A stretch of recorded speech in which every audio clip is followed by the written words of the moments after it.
Africa Today Télévision, mesdames, messieurs, merci de votre fidélité et bienvenue dans ce journal.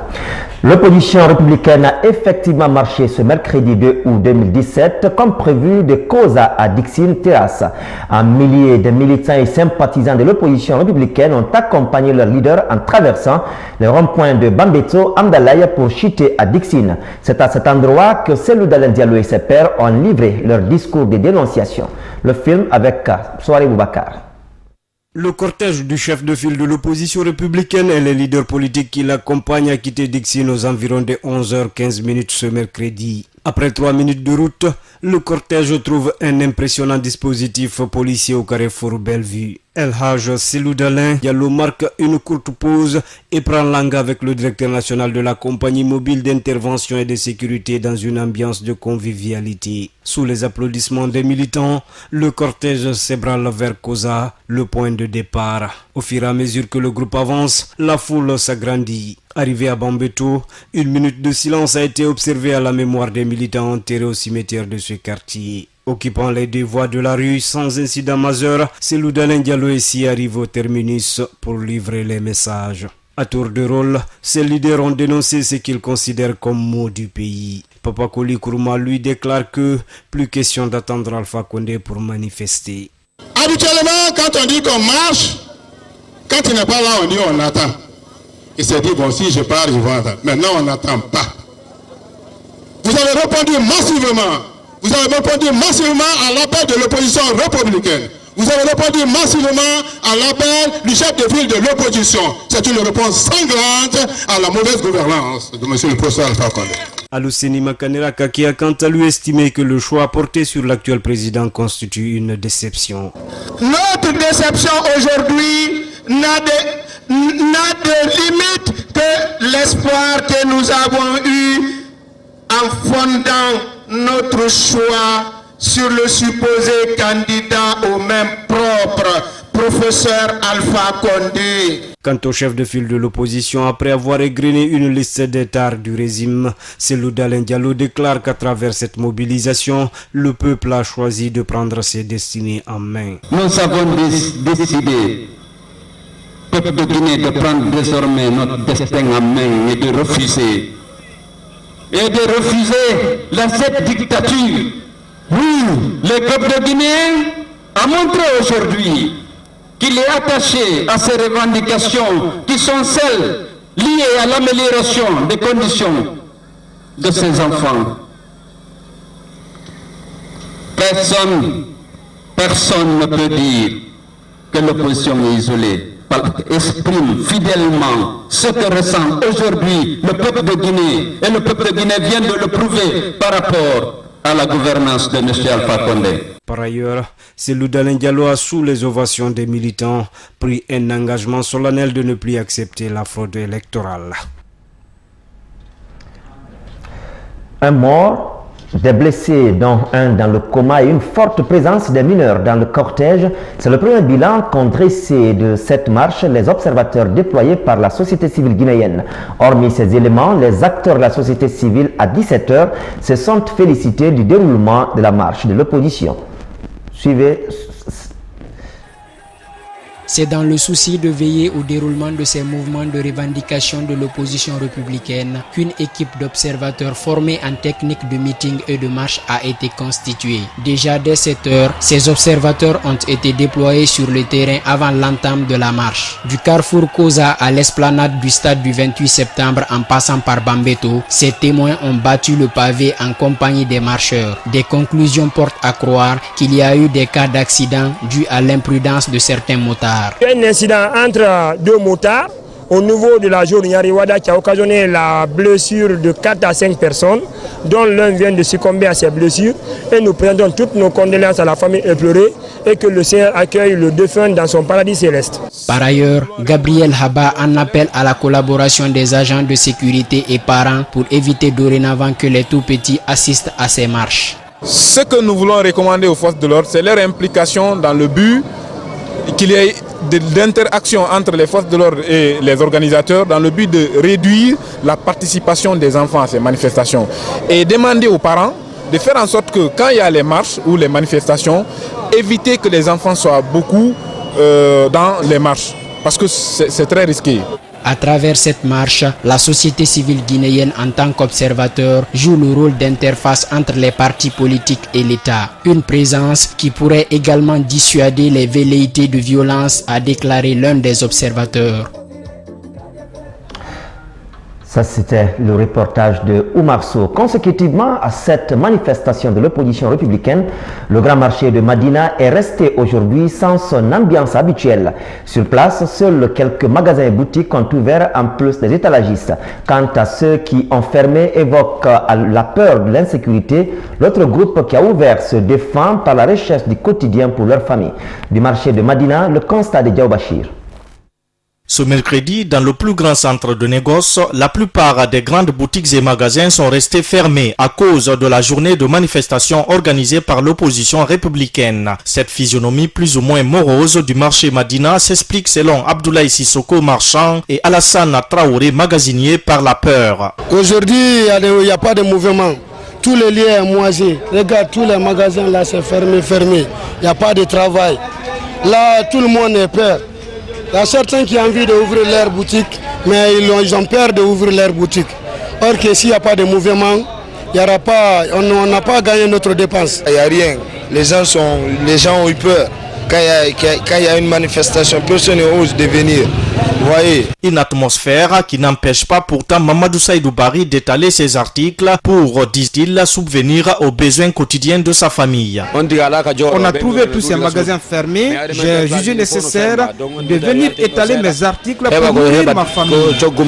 Abdoulaye Sissoko, lui, a saisi l'occasion pour demander aux autorités du pays, particulièrement le chef de l'État, d'avoir un autre regard sur la souffrance de la jeunesse. Le pouvoir en place doit regarder au moins quand même la souffrance des jeunes, la souffrance de son population et de voir comment il va régler ça en tant que responsable d'une nation. D'autres manifestations de l'opposition républicaine sont prévues dans les jours à venir, ce qui risque d'avoir des répercussions sur la vie économique et sociale du pays.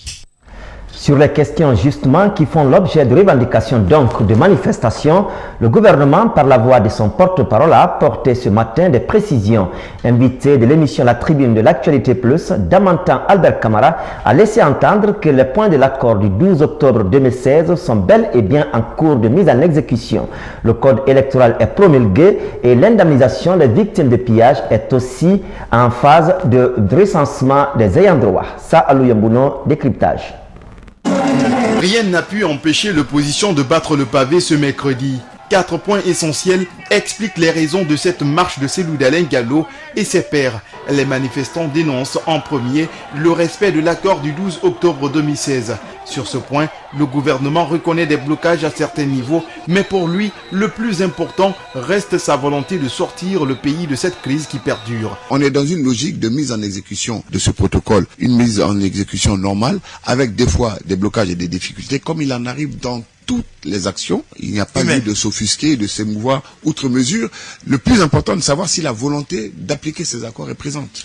Parlant du retard accusé dans la promulgation du code électoral, le porte-parole du gouvernement explique. Il y a eu beaucoup de débats autour des points qui devaient être changés ou pas. Il y a eu des articles qui ont été changés, il y a eu des articles qui ont été déclarés comme étant anticonstitutionnels, en tout cas à être modifiés. Et c'est lorsque la balle est revenue dans le camp du gouvernement, donc avec la possibilité et la responsabilité d'agir, tout de suite, il n'y a pas eu de retard, l'acte a été pris pour le promulguer. Donc il faut pouvoir nous reprocher ce dont on est responsable, mais ne pas nous rejeter la responsabilité de tout un processus où il y a plusieurs acteurs qui interviennent, qui ne dépendent pas du gouvernement. Les deux autres points abordés par le ministre Damantan ont été l'indemnisation des victimes de pillage lors des manifestations de 2013 et la suite des enquêtes sur les tueries enregistrées pendant les mouvements politiques. Les indemnisations, je crois qu'ils sont au stade de l'élaboration des listes et ainsi de suite, de l'évaluation. Bon, je crois que ça poursuit son cours également. Et sur les enquêtes, nous ne souhaitons pas nous immiscer dans ce qui concerne la justice. C'est à elle de faire les enquêtes. Si l'opposition reproche au pouvoir de vouloir le rapport de force, Damantan Albert Camara, lui, ne voit aucun intérêt de l'État dans ce rapport. Quelles que soient les marches qu'on fera, il y a des contraintes qu'on ne pourra jamais lever, a-t-il ajouté. L'autre manifestation, mais reportée à une date ultérieure, c'est celle des commerçants victimes de pillage. Les membres du collectif étaient ce mercredi face à la presse à Koleya pour des raisons de formalité, notamment le retard dans l'information des autorités. Ces victimes ont décidé du report. Saloum Kondé.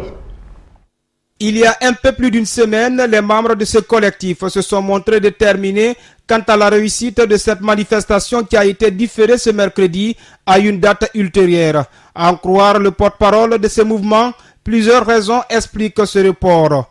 Le collectif, en raison du fait que la lettre d'information relative à l'organisation de la marche des commerçants n'a pas été déposée à temps auprès des opérateurs, des autorités compétentes, d'une part, de la non-définition de l'itinéraire de cette marche, d'autre part, et dans l'objectif d'élargir la portée de cette manifestation au niveau de toutes les préfectures de la Guinée.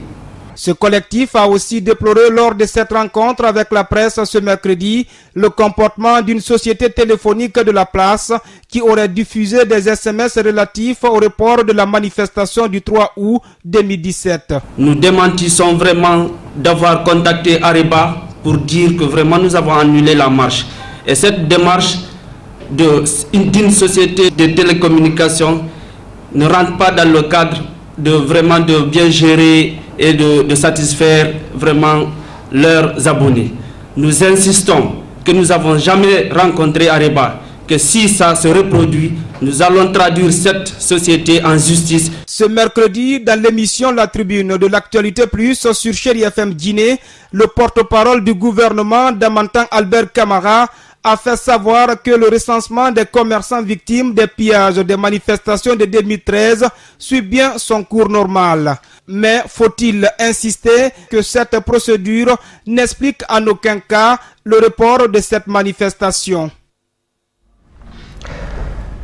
L'autre actualité, c'est bien l'autonomisation des femmes. La République populaire de Chine accompagne les autorités guinéennes dans leurs efforts. Ce mercredi, la Chine a procédé à Dixine à un don de matériel de couture au centre d'autonomisation et de perfectionnement des femmes. Buntura Biketa, Fatou Kébé. Ce sont 50 machines ordinaires, 10 machines piqueuses électriques, 10 machines à broderie et 5 machines corneleux petit fil que l'ambassade de Chine vient d'offrir au centre d'autonomisation de la femme de Cameroun. Au total, 85 machines destinées à 85 filles évoluant dans le domaine de la couture qui seront retenues par le dit centre. Un geste qui réconforte la ministre de l'Action sociale, de la promotion féminine et de l'enfance. Ces instruments croient au cœur et nous honorent à l'identité. Ils renforcent davantage les liens entre les peuples chinois et le peuple guinéen. C'est là dit. Je voudrais au nom de mon département et à mon nom propre vous adresser les chaleureuses salutations et les chouettes d'agréables moments à notre compagnie. Nous déclarons dans notre satisfaction. Permettez-moi de vous rappeler que la République populaire de Chine et la République de Guinée, comme le disait tantôt M. l'ambassadeur, ont toujours entretenu des relations d'amitié et de coopération mutuellement avantageuses. La Chine, partenaire financier de la Guinée depuis plusieurs années, continuera, selon son ambassadeur, à entretenir ses relations de coopération avec le pays pour le bonheur des deux peuples. Ensemble, avec elle, pour promouvoir sans cesse notre partenariat global de coopération stratégique afin de lui bénéficier à notre peuple. On dit en Chine que les collaborations entre États reposent sur l'amitié entre peuples. Partie importante de la relation bilatérale, la coopération sino-guinéenne dans le domaine des femmes, dans la jeunesse, dans la culture et du sport joue un rôle important pour l'approfondissement du sentiment amical entre notre peuple. Selon les dernières statistiques des Nations Unies, les femmes occupent plus de la moitié de la population mondiale. L'autonomisation de cette couche est donc nécessaire pour un développement durable. L'autonomisation et l'insertion économique des filles et des femmes de Guinée qui constituent les défis du continent, pourquoi pas les défis du monde, dans la mesure où les femmes constituent près de la moitié du globe terrestre. Le Centre d'autonomisation et de promotion des femmes de Cameroun bénéficie de ce don de matériel de couture après ceux de Fria, Kindia, Zérekoré et tant d'autres. Parlons climat dans cette édition d'information avec la situation météorologique en cette saison pluvieuse qui enregistre des déficits dans certaines préfectures du pays. À Kankan par exemple, malgré les fortes averses et retards par endroits, selon le directeur national de la météorologie, la région de la Haute-Guinée n'a pas été suffisamment servie en pluie cette année. Aïssata Foufana. Après des collectes de données sur les prévisions météorologiques sur le terrain, le constat révèle que du mois de janvier 2017 au mois de juin, la région de la Haute-Guinée n'a pas bénéficié d'assez de pluie, comme pour celle de la Basse-Guinée et de la Guinée forestière, ou encore pour celle de la zone de Koundara et de Kérouané. Sur l'ensemble du territoire national, nous avons connu un déficit au niveau de la région de la Haute-Guinée. Par contre, on a observé des excédents au niveau de la Guinée forestière et au niveau de la Basse-Guinée. Donc pour la période de janvier 2017 à juin 2017, il a été enregistré 219 mm neuf à Koundara et 1068,6 à Kérouané, avec des nombres de jours variant entre 15 jours à Boufa et 74 jours à Zérekoré. Comparativement au relevé de la période du 30 juin 2016, ce sont encore des préfectures, toujours de la Haute-Guinée, qui ont été affectées par ce déficit pluviométrique. Les cumuls pluviométriques enregistrés au cours de la période ont été supérieurs à ceux enregistrés en 2016. En dehors de préfecture de Kankan où on a eu un déficit de 21%, de Koundara avec 26%, des anomalies négatives sont aussi observées au niveau des autres régions de la Haute-Guinée, mais également dans la zone de Koundara. Quant au cumul de précipitations des années antérieures de 1981 à 2010 par rapport à la normale, les données indiquent que la Moyenne-Guinée, excepté la préfecture de Mali, a enregistré une situation moyenne, tout comme la ville de Farana. Tandis que dans le reste des villes de la Haute-Guinée, des déficits ont encore été enregistrés au nord-est, notamment à Mandiana, Kankan et Sigiri.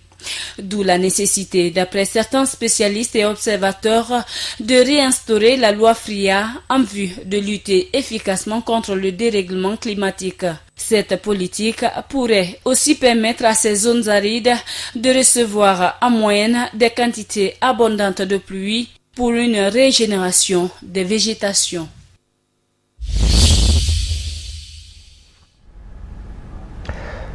Sur le continent, 3 jours après les élections législatives, les Sénégalais sont toujours dans l'attente des résultats. Mais d'ores et déjà, les premiers chiffres, à savoir ce taux de participation qui est de 54%.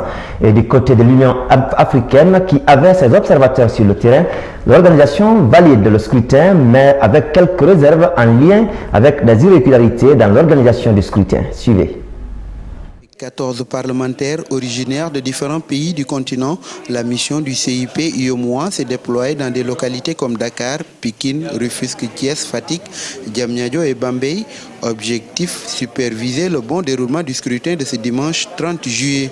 Ces équipes ont pu observer, selon la présidente, 294 bureaux de vote pour 168 780 inscrits. À noter que la mission n'a pas couvert tout l'ensemble du territoire national, notamment dans les bureaux où les élections législatives se sont déroulées dans une relative confusion. La mission se félicite de la transparence et de la bonne tenue des élections législatives du 30 juillet 2017. La mission salue la maturité de tous les acteurs impliqués dans l'organisation et le déroulement du scrutin. La mission apprécie à sa juste valeur l'élan patriotique qui a conduit les électeurs à accomplir leur devoir civique. La mission lance un appel aux candidats pour que tous acceptent le verdict des urnes. Un avis que partagent les 40 observateurs de l'Union africaine, même s'ils rappellent entre autres les dysfonctionnements d'ordre technique et organisationnel, la faible représentation des femmes parmi les représentants des listes de candidats, une faible présence des observateurs citoyens et internationaux dans les bureaux de vote. Le scrutin s'est globalement passé dans des conditions de transparence, malgré le constat avéré de dysfonctionnement dans l'organisation de ce scrutin. Cependant, la mission reste préoccupée par le climat général de méfiance existant au sein de la classe politique. Les griefs portés par les uns et les autres représentent des risques pour la stabilité du pays. Les Sénégalais ont élu 165 députés ce dimanche 30 juillet. Benno Bokk Yakaar, la coalition de la majorité présidentielle, a remporté plus de voix que les autres listes, selon les résultats publiés lundi par les commissions départementales de recensement des votes. Et puis cet autre scrutin déjà placé sous le signe du sang au Kenya à jour J-6 avant l'appel aux urnes. Mardi prochain, les électeurs sont appelés à désigner leur nouveau président, leurs députés et leurs gouverneurs. Le Kenya, un pays toujours traumatisé par les violences post-électorales qui avaient fait 1200 morts il y a une décennie. Souvenir douloureux ravivé par le meurtre de Chris Msando, l'homme clé du scrutin. Il a été tué le week-end dernier dans les circonstances qui restent encore un mystère. Suivez. La question est à la une des journaux et l'inquiétude sur les banderoles. Ces manifestants réclament justice. Qui a tué Chris Msando? Ce haut responsable de la commission électorale a été retrouvé nu et sans vie dans une forêt près de Nairobi. Sur son corps, des marques de torture. Numéro 2 du service informatique de la commission électorale, il supervisait le système électronique censé éviter les fraudes. Aucun effort n'a été fait pour camoufler ce crime comme un accident, ce qui montre la détermination des tueurs d'envoyer un message effrayant. Ils ne renonceront à rien pour obtenir ce qu'ils veulent. Aujourd'hui, ils étaient quelques-uns à manifester dans les rues de la capitale et à chanter à sa mémoire devant le siège de la commission électorale. Cet assassinat n'empêchera pas les élections, assure la commission, même si pour ses membres, la mission n'est pas aisée.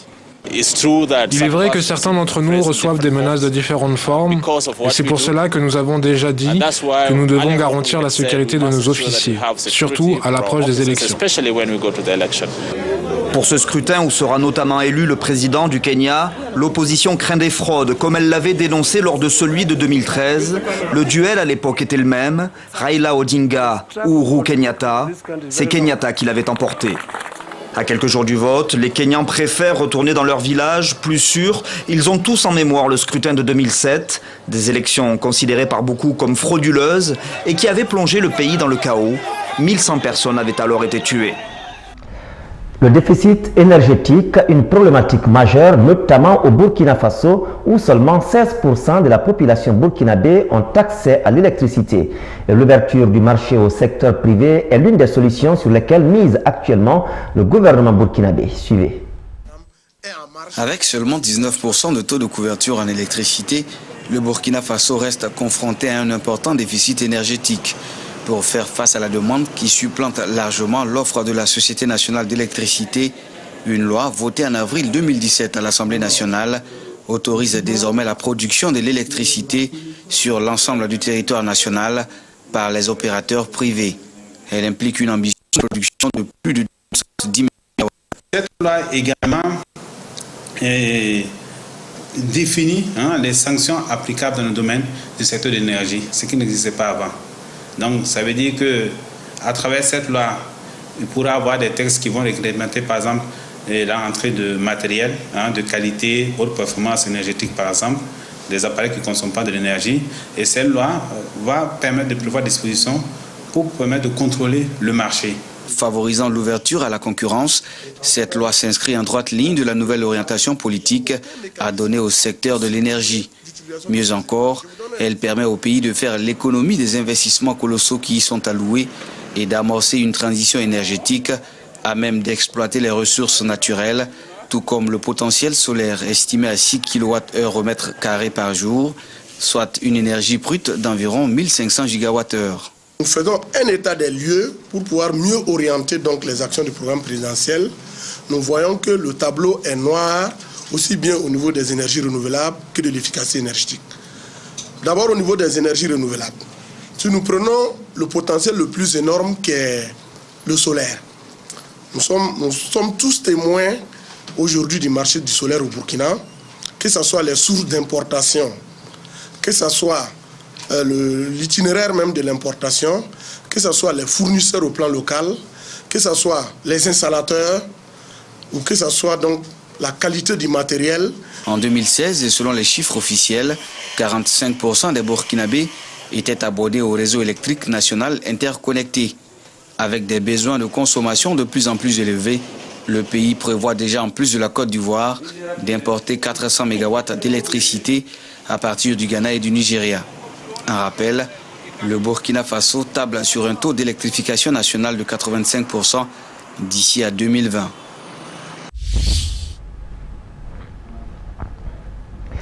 Et pour terminer, en interactualité, Michel Temer est sur un siège éjectable. Journée décisive aujourd'hui pour le président du Brésil. Il est au plus bas des sondages. Il est accusé de corruption. Le chef de l'État est menacé de destitution par la Cour suprême et son sort est dans les mains du Parlement de Brasilia qui doit voter les heures qui viennent. Suivez.